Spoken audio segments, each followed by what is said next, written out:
बासी पिठा बड़दाण्डरे कालिया सात उत्कंठित रथ पथ और भगत। खुंटा ब्लॉक अंतर्गत बासीपिठारे महाप्रभु जगतरनाथ जगन्नाथ विश्व प्रसिद्ध रथयात्रा खूब आनंद उल्लासर सहित अनुष्ठित हो जाइछि। वर्षा बाग सत्वे लोकारण्य होई पड़िथिला बासीपिठा बड़दाण्ड। आखपाख खंडमंडलरू लक्षाधिक श्रद्धालुंक समागम महाबाहुंक माउसी बाड़ी जिबार अपूर्व दृश्य। जय जगन्नाथ ध्वनि सहित शंख हुलहुली नगर कीर्तन आदि रे उछुली पड़िथिला गगन पवन। रथारूढ़ कालिया सात सुभद्रा और बलभद्र चतुर्थामूर्ति दर्शन करी धन्य होइछन्ति लक्ष लक्ष भक्त। श्री जगन्नाथ महाप्रभुंक परम भक्त तथा पूर्वतन सांसद श्री वीरभद्र सिंह प्रत्यक्ष तत्वावधान में दीर्घ 20 वर्ष धरी अनुष्ठित होई आसुछि एही रथयात्रा। खुंटा ब्लॉक बीडीओ श्री सत्यजित राउत, अध्यक्ष श्री सुधन्या नायक, समाजसेवी श्री अनिल कुमार पृष्टि, पूर्वतन उपबाचस्पति श्री सानंद मारांडी प्रमुख उपस्थित रही प्रभुंक सेवारे निजकु समर्पित करथिले।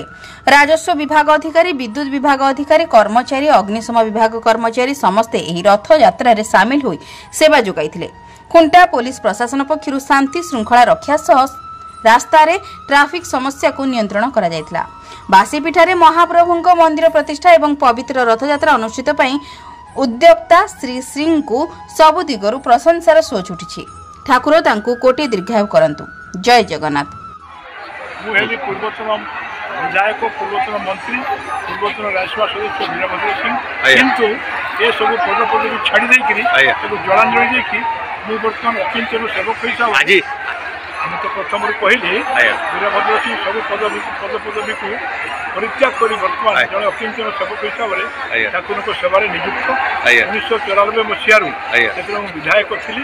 गजपति महाराजा अहेतुकी कृपा बल ये मंदिर न था ठाकुर सेवा पूजा पाँच से दिन पाखु अद्यावधि बोधे 8-10 वर्ष रथ हो परवर्ती अवस्था ठाकुर इच्छा रथ प्राय 2001 मसीह आज 20 वर्ष धरी सुचारू रूपे ये अंचलवासी श्रद्धा सहानुभूति और शुभेच्छा बल रथ धीरे धीरे चली जनसंख्या दिनक दिन। खुंटारू निरंजन महांतों रिपोर्ट, जन अधिकार लाइव।